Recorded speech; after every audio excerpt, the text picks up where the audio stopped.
ಸರಿ ಶಾಸ್ತ್ರಿಗಳೇ, ಈ ದಿನದ ವಿಶೇಷತೆಯ ಜೊತೆಗೆ ಸುನುಪ ಯೋಗದ ಬಗ್ಗೆ ಸಾಕಷ್ಟು ಮಾಹಿತಿಯನ್ನು ತಿಳಿಸ್ಕೊಟ್ರಿ. ಈಗ ಸಂದೇಶಗಳನ್ನು ನೋಡೋಣ. ಮೊದಲಿಗೆ ನಾರಾಯಣ ಅವರು ಬೆಂಗಳೂರಿಂದ ಸಂದೇಶವನ್ನು ಕಳಿಸಿದ್ದಾರೆ. ಅವರ ಹುಟ್ಟಿದ ದಿನಾಂಕ 25/1/1953, ಸಮಯ 9:30 ರಾತ್ರಿ. ಅವರ ಪ್ರಶ್ನೆ, ಆರೋಗ್ಯ ಸಮಸ್ಯೆ ಇದೆ, ಪರಿಹಾರ ತಿಳಿಸಿ ಅಂತ ಕೇಳಿದ್ದಾರೆ ಶಾಸ್ತ್ರಿಗಳು. ನಾರಾಯಣ ಅವರ ಪ್ರಶ್ನೆ ಆರೋಗ್ಯಕ್ಕೆ ಸಂಬಂಧಿಸಿರ್ತಕ್ಕಂಥದ್ದಾಗಿದೆ. ಜಾತಕವನ್ನು ನೋಡೋಣ, ಏನು ಆಗಿದೆ ಆರೋಗ್ಯದಲ್ಲಿ ಅಂತ ಗಮನಿಸ್ಕೊಳ್ಳೋಕ್ಕೆ ಗ್ರಹಸ್ಥಿತಿಯನ್ನು ನೋಡಬೇಕು. ತಮ್ಮದು ಸಿಂಹ ಲಗ್ನವಾಗಿದೆ, ಲಗ್ನಾಧಿಪತಿ ಷಷ್ಠದಲ್ಲಿದ್ದಾನೆ, ರಾಹುಯುಕ್ತನಾಗಿ ಬುಧನ ಜೊತೆಗೆ. ಪ್ರಸ್ತುತ ಕಾಲ ನೋಡಿದ್ರೆ ಬುಧ ದಶೆಯಲ್ಲಿ ತಮಗೆ ನಡೀತಾ ಇರತಕ್ಕಂಥದ್ದು ರಾಹುವಿನ ಭುಕ್ತಿ ನಡೀತಾ ಇದೆ. ಡಿಸೆಂಬರ್ವರೆಗೆ ರಾಹು ಇದ್ದಾನೆ. ಷಷ್ಠದ ರಾಹು ಸ್ವಲ್ಪ ತೊಂದರೆ ಮಾಡ್ತಾನೆ. ಅಲ್ಲಿ ಲಗ್ನಾಧಿಪತಿ ರಾಹು ಸೇರಿದರೆ ಷಷ್ಠ ಸ್ಥಾನದಲ್ಲಿ ರೋಗ ಸ್ಥಾನ ಅದು. ಈ ಕಾರಣದಿಂದಾಗಿ ಅದು ಬಾಧಿಸುತ್ತೆ. ಒಂದು ಗ್ರಹಶಾಂತಿ ಮತ್ತು ಆಶ್ಲೇಷ ಬಲಿ ಎರಡು ಮಾಡಿಸಿದ್ರೆ ತುಂಬ ಒಳ್ಳೆಯದು. ಈಗ ಕಾಲವಶಾತ್ ಕಾಲದ ಪ್ರಭಾವಕ್ಕೆ ಸಿಕ್ಕಾಕ್ಕೊಂಡಿದ್ದೀರಾ, ಇದು ನಿಮ್ಮನ್ನು ಸ್ವಲ್ಪ ತೊಡಕುಂಟು ಮಾಡ್ತಾಯಿದೆ. ಈಗ ಈ ಎರಡು ಗ್ರಹಶಾಂತಿ ಏನು ನವಗ್ರಹ ಶಾಂತಿ ಹಾಗೂ ಆಶ್ಲೇಷ ಬಲಿ ಇವೆರಡು ತುಂಬ ಉಪಕಾರಿಯಾಗುತ್ತೆ. ನಿಮ್ಮ ಆರೋಗ್ಯವನ್ನು ಸರಿಪಡಿಸುತ್ತೆ. ಈ ಆರಾಧನೆಗಳು ತಮಗೆ ಸಾಮರ್ಥ್ಯ ಇದ್ದರೆ ಮಾಡಿಸಿ. ಇಲ್ಲ ಕಷ್ಟವಾಗಿದೆ, ನನಗೆ ಹಣಕಾಸಿನ ಸ್ಥಿತಿ ಕಷ್ಟ, ಇವರನ್ನೆಲ್ಲ ಒಟ್ಟು ಹಾಕೋದು ಇದನ್ನೆಲ್ಲ ಮಾಡಿಸೋದು ಕಷ್ಟಪ್ಪ ಅಂತಂದರೆ ನೀವು ಆದಿತ್ಯ ಹೃದಯವನ್ನು ಮನಸ್ಸಿಟ್ಟು ಕೇಳಿಸ್ಕೊಳ್ಳಿ, ನವಗ್ರಹ ಕವಚವನ್ನು ಕೇಳಿಸ್ಕೊಳ್ಳಿ. ದೈವಾನುಗ್ರಹ ಆಗಲಿ, ತಮಗೆ ಒಳ್ಳೆಯದಾಗಲಿ. ಸರಿ ಶಾಸ್ತ್ರಿಗಳೇ, ಇನ್ನು ಕಾರ್ತಿಕ್ ಶ್ರೀವತ್ಸ ಅವರು ಬೆಂಗಳೂರಿಂದ ಸಂದೇಶವನ್ನು ಕಳಿಸಿದ್ದಾರೆ. ಅವರ ಹುಟ್ಟಿದ ದಿನಾಂಕ 7/6/2000, ಸಮಯ 5:30 ಬೆಳಗ್ಗೆ. ಅವರ ಪ್ರಶ್ನೆ, ಯಾವ ವ್ಯಾಪಾರ ಒಳ್ಳೆಯದು ತಿಳಿಸಿ ಅಂತ ಕೇಳಿದ್ದಾರೆ. ಬೇಕ್ರಿ ಹೇಗಿದೆ, ಯಾವಾಗ ಶುರು ಮಾಡಬೇಕು ತಿಳಿಸಿ ಅಂತ ಕೇಳಿದ್ದಾರೆ ಶಾಸ್ತ್ರಿಗಳ. ಕಾರ್ತಿಕ್ ಶ್ರೀವತ್ಸ ಅವರ ಪ್ರಶ್ನೆ ವ್ಯಾಪಾರ ಏನು ಮಾಡಬಹುದು ಅಂತ ಕೇಳಿದ್ದಾರೆ. ಬೇಕರಿ ಬಗ್ಗೆ ಕೇಳಿದ್ದಾರೆ, ಬೇಕರಿ ಮಾಡಬಹುದು ಅಂತ. ನೋಡೋಣ, ಜಾತಕವನ್ನು ಪರಿಶೀಲಿಸೋಣ. ನೋಡಿ, ತಮ್ಮದು ವೃಷಭ ಲಗ್ನವಾಗಿದೆ. ಲಗ್ನದಿಂದ ಕರ್ಮಸ್ಥಾನದ ಅಧಿಪತಿ ಶನೇಶ್ವರ ಲಗ್ನದಲ್ಲೇ ಇದ್ದಾನೆ. ಲಗ್ನದಲ್ಲಿ ನೋಡಿ ರವಿ, ಶನಿ, ಕುಜ, ಶುಕ್ರ, ಗುರು ಹೀಗೆ ಪಂಚಗ್ರಹ ಇರ್ತಕ್ಕಂಥದ್ದು. ನಿಮ್ಮ ಜಾತಕದಲ್ಲಿ ಇದನ್ನು ಪಕ್ಕಕ್ಕೆ ಇಡೋಣ. ನಿಮ್ಮ ಜಾತಕದಲ್ಲಿ ಬಲ ಯಾವುದಪ್ಪ ಅಂತಂದರೆ ದ್ವಿತೀಯದ ಬುಧ ಹಾಗೂ ತೃತೀಯದ ಚಂದ್ರನಿಗೆ ಪಕ್ಷದ ಬಲ ಚೆನ್ನಾಗಿದೆ, ರಾಹುಯುಕ್ತನಾಗಿದ್ದಾನೆ. ಇರಲಿ, ಅಂತೂ ಬುಧನಿಗೆ ತುಂಬ ಬಲ ಇದೆ. ಈ ಲಗ್ನಕ್ಕೆ ಬುಧ ಶುಭಕಾರಕನೂ ಹೌದು, ಅವನು ಪಂಚಮಾಧಿಪತಿ ಕೂಡ ಹೌದು. ಹೀಗಾಗಿ ನೋಡಿ, ನಿಮ್ಮ ಜಾತಕ ಸೂಚಿಸ್ತಾ ಇದೆ ಬೇಕರಿಯೂ ಬೇಡ ಮತ್ತು ಈ ಆಹಾರ ಉತ್ಪನ್ನಕ್ಕೆ ಸಂಬಂಧಿಸಿರ್ತಕ್ಕಂಥದ್ದಕ್ಕಿಂತ ಮಿಗಿಲಾಗಿ ಬೇರೆ ಬುಧ ಸ್ಟೇಷನರಿಗೆ ಸಂಬಂಧಿಸಿದ ಹಾಗೆ ಯಾವುದನ್ನು ನಾವು ಸ್ಕೂಲ್ ಬ್ಯಾಗ್ಸು ಅಥವಾ ಪೆನ್ನು ಅಥವಾ ಪಠ್ಯಪುಸ್ತಕ ಇತ್ಯಾದಿ ಅಂತೀವೋ, ಸ್ಟೇಷನರಿ ಅಥವಾ ಲೈಬ್ರರಿ ಇವುಗಳಿಗೆ ಸಂಬಂಧಿಸಿದ ಪುಸ್ತಕ ಹಾಗೂ ವಿದ್ಯೆಗೆ ಸಂಬಂಧಿಸಿರ್ತಕ್ಕಂಥದ್ದು ಅಥವಾ ಕಂಪ್ಯೂಟರ್ಗೆ ಸಂಬಂಧಿಸಿರ್ತಕ್ಕಂಥದ್ದು, ಟೈಪಿಂಗ್ಗೆ ಸಂಬಂಧಿಸಿರ್ತಕ್ಕಂಥದ್ದು, ಈ ಥರದ ವ್ಯವಹಾರಗಳಿಂದ ನಿಮಗೆ ತುಂಬ ಚೆನ್ನಾಗಾಗುತ್ತೆ, ಹಣಕಾಸು ಚೆನ್ನಾಗಿ ಬರ್ತದೆ ಅನ್ನೋದನ್ನು ನಿಮ್ಮ ಜಾತಕ ಹೇಳ್ತಾ ಇದೆ. ಬುಧನಿಗೆ ಬಲವಿದ್ದಾಗ ಲಿಪಿ ಗಣಿತಾದಿ ಕಾವ್ಯ ಶಿಲ್ಪೈಹಿ ಅಂತ ಹೇಳುತ್ತೆ. ಹೀಗಾಗಿ ಲಿಪಿಗೆ ಸಂಬಂಧಿಸಿದ ಹಾಗೆ ಪುಸ್ತಕ ಕಾವ್ಯ ಅಂತಂದರೆ ನೀವು ಈಗ ಅದನ್ನು ಒಂದು ವ್ಯಾಪಾರ ಅಂತ ತೆಗೆದುಕೊಂಡಾಗ ಪುಸ್ತಕದ ಮಾರಾಟ ಅದು ಚೆನ್ನಾಗಾಗುತ್ತೆ, ಪುಸ್ತಕದ ಮಳಿಗೆ ಅಥವಾ ಇತ್ಯಾದಿ ಅಂತ ಸೂಚಿಸ್ತಾ ಇದೆ. ಹೀಗಾಗಿ ಆ ರೀತಿಯಲ್ಲಿ ಶಿಲ್ಪಶಾಸ್ತ್ರ ಅಂತಂದರೆ ಅವುಗಳಿಗೆ ಬೇಕಾಗಿರ್ತಕ್ಕಂಥ ಪರಿಕರಗಳು ಮತ್ತೊಂದು ಇವುಗಳನ್ನು ನೋಡಬಹುದು. ಅದರಲ್ಲಿ ನಿಮಗೆ ಅನುಭವ ಇದೆಯಾ, ಅದು ಬಹಳ ಮುಖ್ಯವಾಗುತ್ತೆ.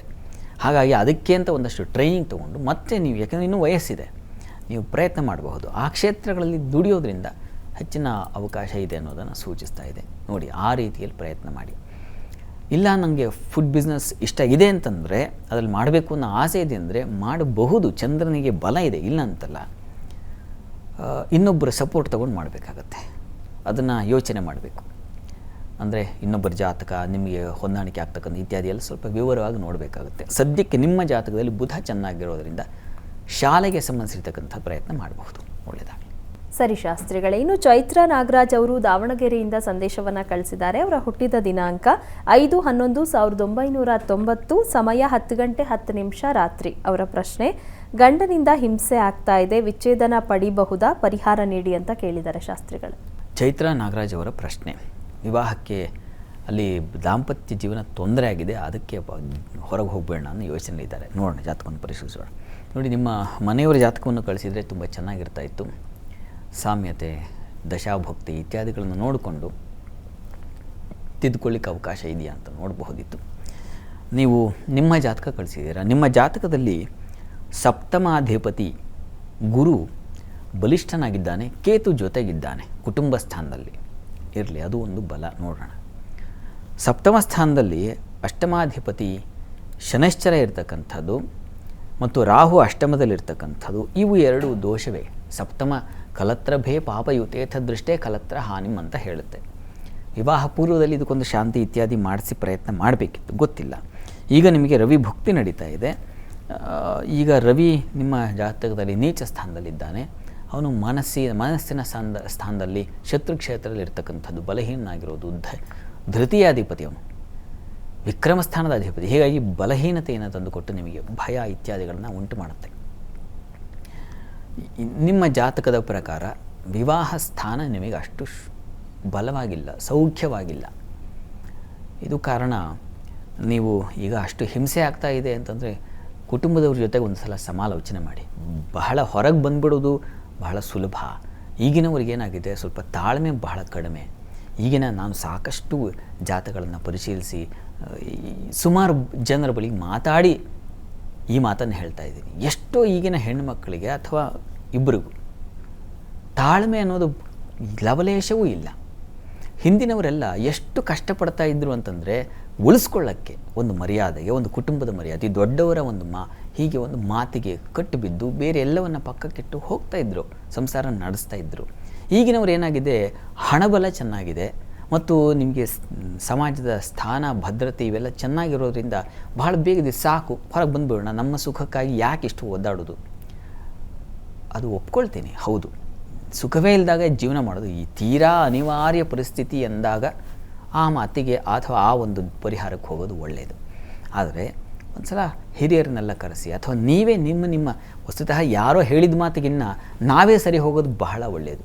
ಅವರ ಮನಸ್ಸಿಗೆ ನೀವು ಯಾವ ರೀತಿಯಲ್ಲಿ ಬೇಡ ಅನಿಸಿದೆ, ನಿಮಗೆ ಅವರು ಯಾವ ರೀತಿಯಲ್ಲಿ ಬೇಡ ಅನಿಸಿದೆ, ಇದನ್ನು ನೀವು ಮ್ಯೂಚುವಲ್ಲಾಗಿ ಅರ್ಥ ಮಾಡಿಕೊಂಡು ಸಾಧ್ಯವಾದರೆ ನೀವು ಪ್ರಯತ್ನ ಮಾಡಿ. ಒಂದು ಸಲ ಸಾಧ್ಯವಾದರೆ ವಿಷ್ಣು ಸಹಸ್ರನಾಮ ಪಾರಾಯಣ ಹಾಗೂ ಲಕ್ಷ್ಮೀನಾರಾಯಣರ ಪಾರಾಯಣವನ್ನು ಹೃದಯ ಪಾರಾಯಣ ಮಾಡಿಸಿ ಇಬ್ಬರು ಒಂದು ಸಲ ಮಾತಾಡಿ ಕೂತು ಆಮೇಲೆ ಮುಂದಿನ ಯೋಚನೆ ಮಾಡಿ. ಈಗ ನಿಮ್ಮ ಜಾತಕ ಸೂಚಿಸ್ತಾ ಇದೆ ಸ್ವಲ್ಪ ಬಲಹೀನವಾಗಿದೆ. ಇದಕ್ಕೆ ಈ ದೇವತಾ ಸ್ತುತಿ ಆರಾಧನೆಯಿಂದ ಮನಸ್ಸು ಸ್ವಲ್ಪ ಪರಿವರ್ತನೆಯಾಗುತ್ತೆ. ಪರಿವರ್ತನೆ ಆದಮೇಲೆ ಇಬ್ಬರು ಮಾತಾಡಿ ಒಂದು ನಿರ್ಣಯಕ್ಕೆ ಬನ್ನಿ. ಒಳ್ಳೆಯದಾಗಲಿ ತಮಗೆ. ಸರಿ ಶಾಸ್ತ್ರಿಗಳೇ, ಇನ್ನು ಪ್ರಶಾಂತ್ ಅವರು ಶಿವಮೊಗ್ಗದಿಂದ ಸಂದೇಶವನ್ನು ಕಳಿಸಿದ್ದಾರೆ. ಅವರ ಹುಟ್ಟಿದ ದಿನಾಂಕ 15/9/1992, ಸಮಯ 10 ಗಂಟೆ 10 ನಿಮಿಷ ರಾತ್ರಿ. ಅವರ ಪ್ರಶ್ನೆ ಕೆಲಸ ಮತ್ತು ಮದುವೆ ಬಗ್ಗೆ ತಿಳಿಸಿ ಅಂತ ಕೇಳಿದ್ದಾರೆ ಶಾಸ್ತ್ರಿಗಳು. ಪ್ರಶಾಂತ್ ಅವರ ಪ್ರಶ್ನೆ ವೃತ್ತಿ ವಿವಾಹಕ್ಕೆ ಸಂಬಂಧಿಸಿರ್ತಕ್ಕಂಥದ್ದಾಗಿದೆ. ಜಾತಕವನ್ನು ನೋಡೋಣ. ನೋಡಿ, ತಮ್ಮದು ವೃಷಭ ಲಗ್ನವಾಗಿದೆ. ಲಗ್ನದಿಂದ ಕರ್ಮಾಧಿಪತಿ ಭಾಗ್ಯಸ್ಥಾನದಲ್ಲಿದ್ದಾನೆ. ಕೆಲಸಕ್ಕೇನು ತೊಡಕಾಗುವುದಿಲ್ಲ. ಚತುರ್ಥದಲ್ಲಿ ರವಿ ಬುಧರ ಯುತಿ ತುಂಬ ಒಳ್ಳೆಯದು. ಸ್ವಲ್ಪ ಕೋಪ ಇದೆ ಅಂತ ಸೂಚಿಸ್ತಾ ಇದೆ. ನಿಮಗೆ ಸ್ವಲ್ಪ ಕೋಪ ಕಂಟ್ರೋಲ್ ಮಾಡ್ಕೊಳ್ಳಿ. ಈಗ ಚಂದ್ರದಶೆಯಲ್ಲಿ ತಮಗೆ ನಡೀತಾ ಇರತಕ್ಕಂಥದ್ದು ಗುರುವಿನ ಒಂದು ಕಾಲ ನಡೀತಾ ಇದೆ. ಅನುಕೂಲ ಇದೆ ಇವರೇ. ಈಗ ನಿಮಗೆ ಚೆನ್ನಾಗಿದೆ ಅನ್ನೋದನ್ನು ಸೂಚಿಸ್ತಾ ಇದೆ. ಇನ್ನೂ ನಿಮಗೆ ಏಪ್ರಿಲ್ ಮೇ ನಂತರದಲ್ಲಿ ಇನ್ನೂ ಹೆಚ್ಚಿನ ಅವಕಾಶಗಳು, ಇನ್ನೂ ಹೆಚ್ಚಿನ ಅನುಕೂಲತೆಗಳು ಉಂಟಾಗುತ್ತೆ. ವಿವಾಹಕ್ಕೆ ಸಂಬಂಧಿಸಿದ ಹಾಗೆ ಸಪ್ತಮಾಧಿಪತಿ ಈ ಶತ್ರು ಕ್ಷೇತ್ರದಲ್ಲಿದ್ದಾನೆ. ಇದು ಒಂದು ಸ್ವಲ್ಪ ಬಾಧಕ. ಹೀಗಾಗಿ ಕುಜಗ್ರಹ ಶಾಂತಿ ಮಾಡಿಸಿದ್ರೆ ವಿವಾಹಕ್ಕೆ ಆ ಪ್ರತಿಬಂಧಕ ನಿವಾರಣೆಯಾಗುತ್ತೆ. ಅಂದರೆ ತೊಡಕಿದೆ, ಪ್ರತಿಬಂಧಕ ಅಂದರೆ ತೊಡಕು ಅಂತ, ಅದ್ರ ನಿವಾರಣೆಯಾಗಿ ವಿವಾಹಕ್ಕೆ ಒಂದು ದಾರಿ ಏರ್ಪಾಡಾಗುತ್ತೆ. ಆ ಪ್ರಯತ್ನ ಮಾಡಿ. ಕುಜಗ್ರಹ ಶಾಂತಿ ವಿವಾಹಕ್ಕಾಗಿ. ವೃತ್ತಿಗೆ ಯಾವುದೇ ತೊಡಕಿಲ್ಲ, ಅನುಕೂಲ ಇದೆ. ಮೇ ನಂತರ ಹೆಚ್ಚಿನ ಅನುಕೂಲ ಉಂಟಾಗುತ್ತೆ. ಒಳ್ಳೆಯದಾಗಲಿ. ಸರಿ ಶಾಸ್ತ್ರಿಗಳೇ, ವೀಕ್ಷಕರು ಕಳುಹಿಸಿದಂಥ ಸಂದೇಶಗಳಿಗೆ ಉತ್ತರಗಳನ್ನು ತಿಳಿಸ್ಕೊಟ್ರಿ. ಇನ್ನು ವೀಕ್ಷಕರೇ, ನೀವು ಸಹ ಕಾರ್ಯಕ್ರಮಕ್ಕೆ ಸಂದೇಶವನ್ನು ಕಳುಹಿಸಬೇಕು ಅಂತ ಅಂದುಕೊಳ್ತಾ ಇದ್ರೆ ನಿಮ್ಮ ಟಿವಿ ಸ್ಕ್ರೀನ್ ಮೇಲೆ ಬರ್ತಾ ಇರುವಂಥ ನಂಬರ್ಗೆ ಯಾರ ಬಗ್ಗೆ ಕೇಳಬೇಕು ಅಂತ ಇದ್ದೀರಾ ಅವರ ಹುಟ್ಟಿದ ದಿನಾಂಕ, ಸಮಯ ಮತ್ತು ಪ್ರಶ್ನೆಯನ್ನು ಸ್ಪಷ್ಟವಾಗಿ ವಾಟ್ಸಪ್ ಮೂಲಕ ಕಳುಹಿಸಿ ಕೊಡಬೇಕಾಗತ್ತೆ. ಮುಂದಿನ ಹಂತದಲ್ಲಿ 12 ರಾಶಿಗಳ ಫಲಾಫಲ ಇವತ್ತು ಯಾವ ರೀತಿಯಾಗಿದೆ ಅಂತ ನೋಡೋಣ. ಈಗ ಕಾರ್ಯಕ್ರಮದಲ್ಲಿ ಪುಟ್ಟದೊಂದು ವಿರಾಮ.